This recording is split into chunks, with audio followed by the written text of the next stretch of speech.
What up, it's your boy Tone 202.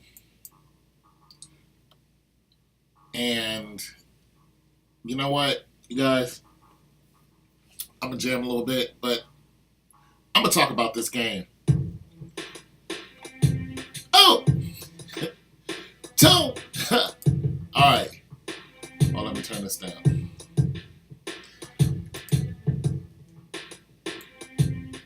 Let me talk about this game, you guys. Alright, for one, some of you guys are like, how did I guess the two Super Bowl teams back in October? My answer was, it's fixed. I do not watch these games. I do not care about Robert Kraft.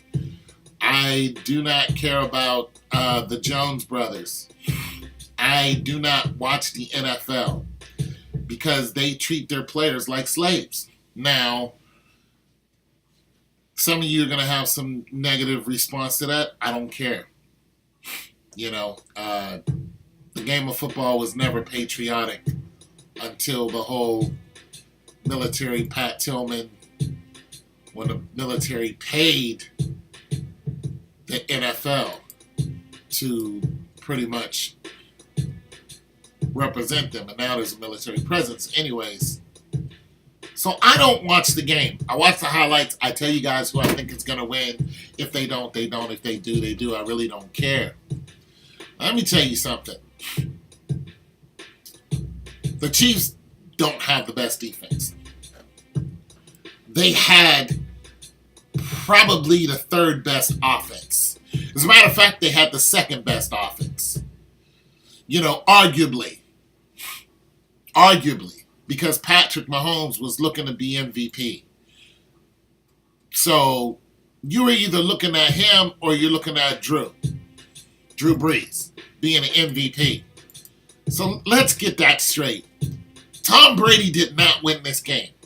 Tom Brady is a piece of the puzzle that everyone works around. He usually gets the glory, but the person who won this game was Bill Belichick. That's it, and that's all.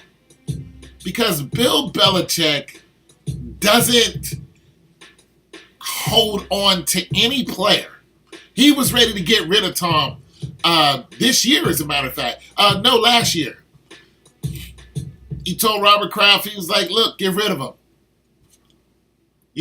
Let's go with that guy that, we sent down there to the 49ers and got hurt. You guys know his name. Young guy. Robert was like, oh no, we're going to keep Tom Brady. Belichick was like, he's not the future. He's done. He's old. You might get one or two out of him. I'm trying to stretch this for another, till I get out of here. That's who won the game is Bill Belichick. A lot of you are going to go, well, wait a minute. And you can say that all you want. But Belichick's ability to put these pieces in the right place when he need to put them there is amazing. I mean, it is amazing. Michelle, Brady, White, Gronkowski, the defense, constant. You guys know I can't show you the videos here. I don't have the copyrights. The way the defense was constantly in Patrick Mahomes' face. They knew who exactly to take out. It was amazing how they scouted this team and was just like, if we get rid of these two players, we can slow them down. Because Patrick Mahomes and Tyreek Hill, that connection is the best in the NFL. It is the best in the NFL. There is no better connection than those two right now. And I don't care who you put out in front of them. You could try Roethlisberger and Smith-Schuster or Antonio Brown. That was last year. Antonio Brown and Roethlisberger was the best connection last year. This year, it's Mahomes and Hill. And that's it, and that's all. Tyreek Hill, caught how many balls? One or two? They completely shut Tyreek Hill down because they double-teamed him. They shut him down. That's it, and that's all. I remember when I played football, I had a record-breaking game. I was a nose guard. Never played nose guard before. I had 8 consecutive hits, which means I broke a record for the first person hitting whoever was coming out of the backfield. Probably still stands today in my high school. Nonetheless, we got scouted. We won that game. We got scouted. The next game we played against Riverside, I got double teamed. There was nothing I could do. I was completely taken out of the game by 2 guys who were bigger than me. That's what they did to Tyreek Hill. And that's what they did to Patrick Mahomes. The best they could. They stayed in his face. They rushed him all the time. And if you can't get rid of that ball fast enough, this is what's going to happen to you. And that's it, and that's all. They're going to eventually get to you. They still have Hightower. Maybe you guys didn't see what Hightower did last year against the Falcons. Okay? That Matt Ryan play where he didn't even look. Boom! I'm just saying, Bill Belichick won this game. You know? Julian Edelman was great. He caught a lucky break because the ball did not touch his hand during the receiving when they kicked the ball off. Ball never touched his hand. He was like, it didn't touch me. So that was a good call. I didn't see a bunch of bad calls in the highlights. You know? But I didn't see Tom Brady do his Tom Brady until the end of the game. When he hit Gronkowski on the slant. And I told you guys in the highlights before, I was like, watch, Gronkowski hasn't been active all year. He hasn't been great all year. Watch and see what happens. Boom. Gronkowski out of nowhere. Right when you need him. It's amazing how Belichick can make anybody a star. Just think about this. They got rid of Vince Wilfork after the Super Bowl. After they won the Super Bowl. Remember when Brown was the Super Bowl champion? Where was he next year? Bill Belichick has no allegiance to anyone. Not one player. Bill Belichick has allegiance to winning. Something he couldn't do when he was with the Browns. Now, do I think that they have a possibility of winning a Super Bowl? Not only do I think they're going to win a Super Bowl, I think they're going to win it by. I think they're going to beat the Rams into reality. I think they're going to. Stupid commercials. I think what they're going to do to the Rams is in a testament to.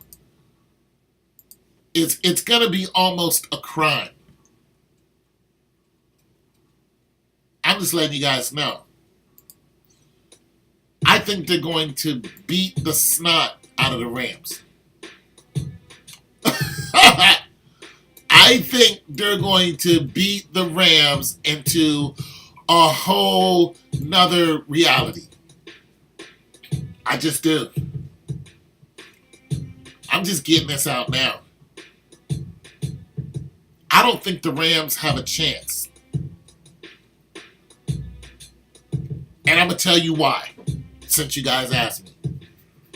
And I'd love to be wrong. Please make me wrong. Please, Tom Brady lose another one. Please. It's not going to happen. Please, Tom Brady, just look. No, it's not. Because it's all in the plan, like the Joker said. And I'm going to tell you why the Rams are going to lose. I'll tell you why. Because Jared Goff is no Patrick Mahomes. He's not even close. Jared Goff did good in the second half. Did good. He did good. But he is no Patrick Mahomes. And that's all that's to it.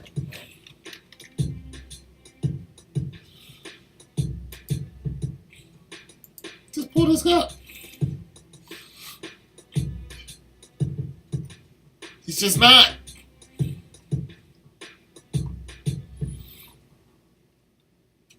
That's all there's to it.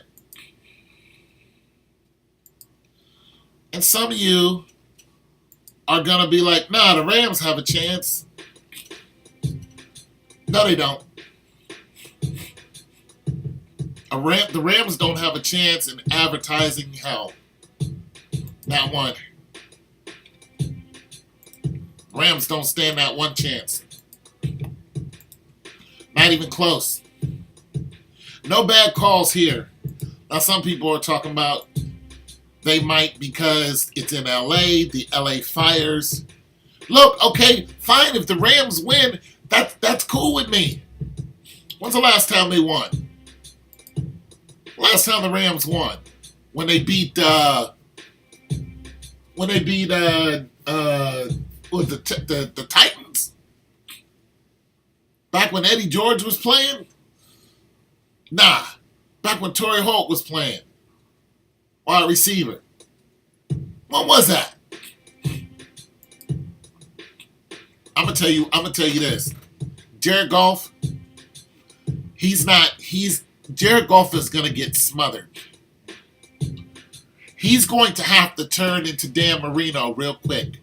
And I say that because Marino had the fastest release in the NFL. He's going to have to take 2 steps back, and maybe even 1, and release that ball every time with better accuracy than he ever had. And I don't think he's going to have that in a week's time. I just don't. I don't think he's going to have it. Now, some of you may think the running game is going to come alive because they got the best running back in the game. They only got the best running back because Brown is out. And Kansas City Chiefs got rid of their running back because of a lie he told when he got into it with that woman. You don't think that was all the setup? All of a sudden, no review, no nothing, you're completely out. Completely out. You don't think if they had that running back that they would have beat the Pats? They would have beat the Pats. It would have been, if they would have, listen, I think they would have beat the Pats if they had the running back. But, nope. I'm telling you guys right now, the Rams don't have a ghost of a chance. Not at all. I think they're going to get beat like 31-7. Prove me wrong. Prove me wrong. Somebody prove me wrong.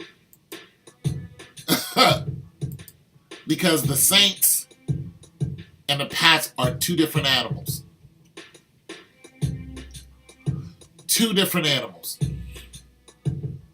All right? And I don't think there's going to be a bunch of no calls because, you know, the whole no call at the end of the game, which was somewhere down here. There's a whole no call at the end of the game. Listen, I don't think that's going to matter. I know this is a little longer than usual, but I don't think the no call is going to matter. I don't think it's going to be a bunch of that. I think they're just going to get the pants beat off of them. That's what I think. That's it and that's all. I was trying to find the no call because it was ridiculous. But I think they're just going to get the pants beat off of them. I think it's around here. I don't think you're going to see a bunch of cheating. You know why? Because they're not going to need to. You're not going to see a bunch of that because they're not going to need to. They're just going to get beat. And they're going to get beat so clearly. I'll find it on another video. They're going to get beat so clearly that, of course, everybody knows it's fixed. But that game will not be fixed. There's not going to be a controversial call that's going to change the NFL like Tom Brady did with the Saints. Or not the Saints, the Raiders. It's not going to be nothing like this. It's not going to be this big, oh my God, did you see that? Like in this game. It's not going to be that. They're just going to get immobilized. They're going to get operated on, and they're going to be taken apart like a scalpel. No, like a sledgehammer. And that's it. It's your boy Tone 202. God loves you, and so do I.